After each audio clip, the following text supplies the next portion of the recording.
Hi hello ಎಲ್ಲರಿಗೂ ನಮಸ್ತೆ. ಪದ್ಮ ಕಿಚನ್ಗೆ ಸ್ವಾಗತ. ಇವತ್ತು ನಾನು ಚಿಕನ್ ಸಾಂಬಾರು ಜೊತೆಗೆ ಕೈಮಾ ಮಾಡ್ತಾಯಿದ್ದೀನಿ. ನಾನು ತೋರಿಸ್ತಾ ಇರೋ ಮಸಾಲೆ ಚಿಕನ್ ಸಾಂಬಾರು ಮಾಡೋದಕ್ಕೆ ನಾನು 1.5 ಕಿಲೋ ಚಿಕನ್ ತಂದಿದ್ದೀನಿ. ಇದರಲ್ಲಿ ನಾನು ಒಂದು 3/4% ಸಾಂಬಾರು, ಒಂದು 3/4% ಕೈಮಾ ಮಾಡ್ತೀನಿ. ಅದಕ್ಕೆ ಏನೇನು ಬೇಕು ಅಂತ ತೋರಿಸ್ತಾ ಇದ್ದೀನಿ.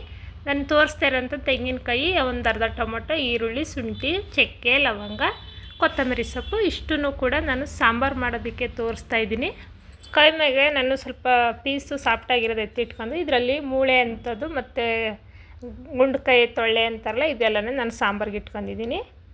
ಇವಾಗ ನಾನು ಸ್ಟವ್ ಹಚ್ಚಿ ಒಂದು ಪಾತ್ರೆ ಇಟ್ಕೊತಾ ಇದ್ದೀನಿ. ಆ ಪಾತ್ರೆಗೆ ಸ್ವಲ್ಪ ಎಣ್ಣೆ ಹಾಕಿ ಅದು ಎಣ್ಣೆ ಕಾದ ನಂತರ ನಾನು ಸ್ವಲ್ಪ ಈರುಳ್ಳಿ ಹಾಕಿದ್ದೀನಿ. ಏಕೆಂದರೆ ನಾನು ಖಾರ ರುಬ್ಬೋದಕ್ಕೆ ಸ್ವಲ್ಪ ಈರುಳ್ಳಿ ಹಾಕಿದ್ದೀನಿ, ಇದಕ್ಕೆ ಸ್ವಲ್ಪ ಹಾಕ್ತಾಯಿದ್ದೀನಿ. ಈರುಳ್ಳಿ ಇಷ್ಟು ಬೆಂದರೆ ಸಾಕು, ತುಂಬ ಏನು ಬೇಯಿಸೋದು ಬೇಡ. ಇವಾಗ ನಾನು ಚಿಕನ್ ಹಾಕೋತಾ ಇದ್ದೀನಿ. ನಾನು ಆವಾಗಲೇ ತೋರಿಸಿದಂಥ ಚಿಕನ್ನ ಹಾಕ್ತಾಯಿದ್ದೀನಿ. ಇದನ್ನು ಸ್ವಲ್ಪ ಹಾಗೇ ಫ್ರೈ ಮಾಡ್ಕೊಂಡು ಸ್ವಲ್ಪ ಫ್ರೈ ಮಾಡ್ಕೋಬೇಕು. ನಾನು ಸ್ವಲ್ಪ ಒಂದು 3/4 kg ಅಷ್ಟು ಕಂಡ್ಕೊಂಡದಂಥದ್ದು ಎತ್ತಿಟ್ಕೊಂಡಿದ್ದೀನಿ. ಸ್ವಲ್ಪ ಮೂಳೆ ಇರೋಂಥದ್ದನ್ನ ಸಾಂಬಾರು ಮಾಡ್ಕೊತಾ ಇದ್ದೀನಿ. ನೋಡಿ, ನಾನು ಸ್ವಲ್ಪ ಅದಕ್ಕೆ ಅರಶಿನ ಪುಡಿ ಹಾಕ್ತಾಯಿದ್ದೀನಿ. ಅದರಲ್ಲಿರೋ ನೀರಿನಾಂಶ ಎಲ್ಲ ಹೋಗಲಿ ಅಂತ. ಏಕೆಂದರೆ ಚಿಕನ್ ಅಂದರೆ ಸ್ವಲ್ಪ ಸ್ಮೆಲ್ ಇರುತ್ತೆ, ಅದು ಹೋಗಲಿ ಅಂತ ನಾವು ಉಪ್ಪು, ಅರಿಶಿನ, ಎಣ್ಣೆ, ಈರುಳ್ಳಿ ಹಾಕಿ ಈ ರೀತಿ ನಾನು ಫ್ರೈ ಮಾಡ್ಕೊತಾ ಇದ್ದೀನಿ. ಅದನ್ನು ಸ್ವಲ್ಪ ಅದು ಚಿಕನ್ ಸ್ಮೆಲ್ ಹೋಗೋವರೆಗೂ ಸ್ವಲ್ಪ ಹುರಿದು ಅದನ್ನು ನೀಟಾಗಿ ಸ್ವಲ್ಪ ಸಾಫ್ಟಾಗಿ ಬೇಯೋವರೆಗೂ ಈ ರೀತಿ ನಾನು ಮಿಕ್ಸ್ ಮಾಡ್ತಾ ಇರಬೇಕು.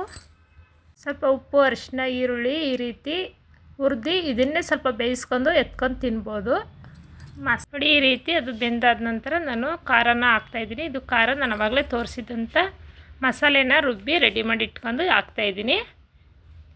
ಇದು ನಮಗೆ ಎಷ್ಟು ಬೇಕೋ ಅಷ್ಟು ಮಸಾಲೆ ಹಾಕಿ ಅದಕ್ಕೆ ನೀರು ಹಾಕಿ ನಾನು ರೆಡಿ ಮಾಡಿ ಇಟ್ಕೊತಾ ಇದ್ದೀನಿ. ನಾನು ಉಳಿದಂಥ ಮಸಾಲೆನೂ ಕೂಡ ಇದಕ್ಕೆ ಹಾಕ್ತಾಯಿದ್ದೀನಿ. ನೋಡಿ, ಅದಕ್ಕೆ ನಾನು ಸಾಂಬಾರು ಪುಡಿ ಅಂದರೆ ಮಟನ್ ಮಸಾಲೆ ಪುಡಿ, ಇದು ನಾವು ಮಸಾಲೆ ಸಾಂಬಾರು ಏನು ಮಾಡ್ತೀವೋ ಅದಕ್ಕೆ ಹಾಕ್ಬೋದು. ಅದಕ್ಕೆ ಸಪ್ರೇಟ್ ಮಾಡಿಸಿರೋಂಥ ಪುಡಿ ಇದು. ಅದನ್ನು ಕೂಡ ನಾನು ಜೊತೆಗೆ ಹಾಕ್ತಾಯಿದ್ದೀನಿ. ನಮಗೆ ಖಾರ ಎಷ್ಟು ಬೇಕೋ ಅದನ್ನು ಹಾಕಿ ಮಿಕ್ಸ್ ಮಾಡಿ ಸಾಂಬಾರಿಗೆ ನಮಗೆ ಯಾವುದಕ್ಕೆ ಬೇಕೋ ಆ ರೀತಿ ರೆಡಿ ಮಾಡ್ಕೊತಾ ಇದ್ದೀನಿ. ಈ ವಿಡಿಯೋ ನಿಮಗೆ ಇಷ್ಟವಾಗೋದಲ್ಲಿ ಲೈಕ್ ಮಾಡಿ, ಶೇರ್ ಮಾಡಿ, ಕಮೆಂಟ್ ಮಾಡಿ, ಸಬ್ಸ್ಕ್ರೈಬ್ ಮಾಡಿ.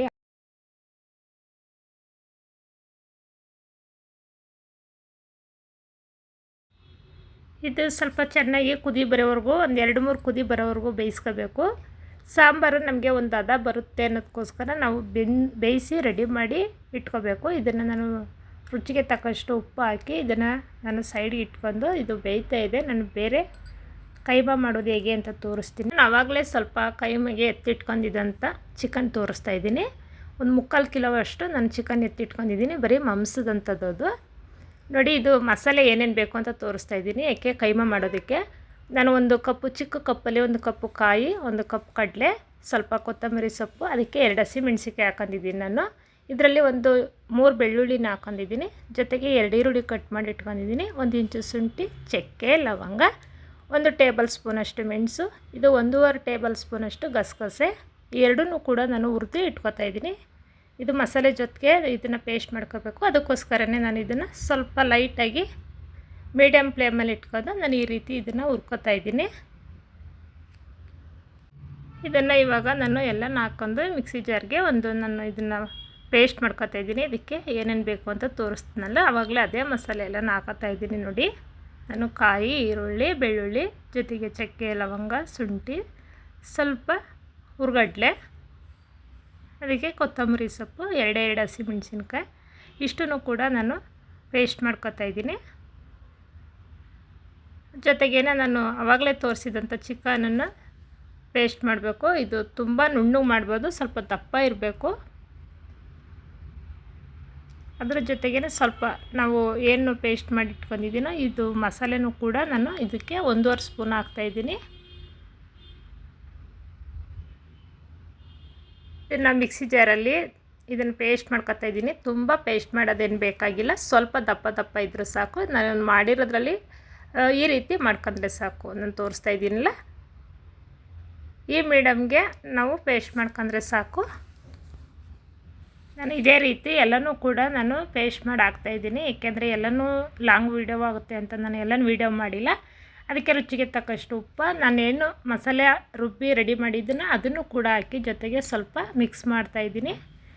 ನಾನು ಮಟನ್ ಸಾಂಬಾರ್ದು ಪುಡಿ ತೋರಿಸಿದ್ನಲ್ವ, ಅದನ್ನು ಕೂಡ 1 ಸ್ಪೂನ್ ಹಾಕ್ತಾಯಿದ್ದೀನಿ. ಸ್ವಲ್ಪ ಖಾರ ಟೇಸ್ಟ್ ಸಿಕ್ಕಲಿ ಅಂತ, ಅದಕ್ಕೋಸ್ಕರ ಅದನ್ನು ಹಾಕಿ ನೀಟಾಗಿ ಎಲ್ಲನೇ ನಾನು ಮಿಕ್ಸ್ ಮಾಡ್ಕೊತಾ ಇದ್ದೀನಿ.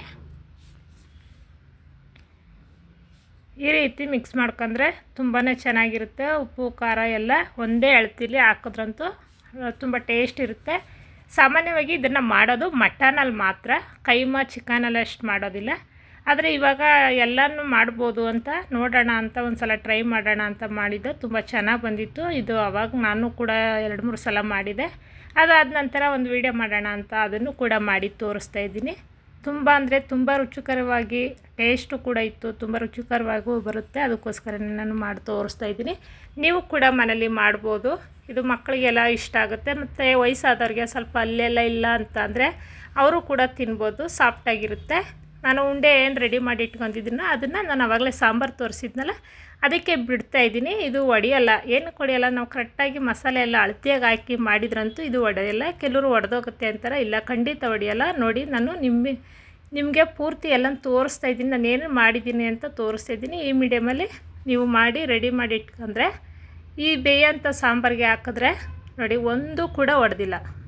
ನಾವು ಕೈಮಾ ಹಾಕಿ ಹಿಂದ್ಗುಂಟ್ಲೆ ಸೋಟೆ ಎಲ್ಲ ಹಾಕ್ಬಾರ್ದು.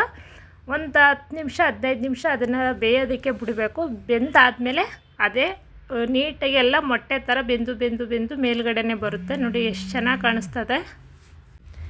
ನಾನು ಇವಾಗ ಇದನ್ನು ಊಟದ ಜೊತೆಗೆ ಸರ್ವ್ ಮಾಡ್ಕೊಂಡು ತೋರಿಸ್ತಾ ಇದ್ದೀನಿ. ನೋಡಿ, ಒಂದು 3 ಉಂಡೆ ಹಾಕಿದ್ದೀನಿ, ಕೈಮಾದ ಉಂಡೆ ಜೊತೆಗೆ ಒಂದು 3 ಪೀಸ್ ಹಾಕೊಂಡಿದ್ದೀನಿ. ತುಂಬ ರುಚಿಯಾಗಿ ಟೇಸ್ಟಾಗಿತ್ತು. ನೋಡಿ, ಮುಂದಿನ ವೀಡಿಯೋಗಾಗಿ ಕಾಯ್ತಾ ಇರಿ. ಇದೇ ಥರ ವೆರೈಟಿ ಅಡುಗೆನ ಮಾಡಿ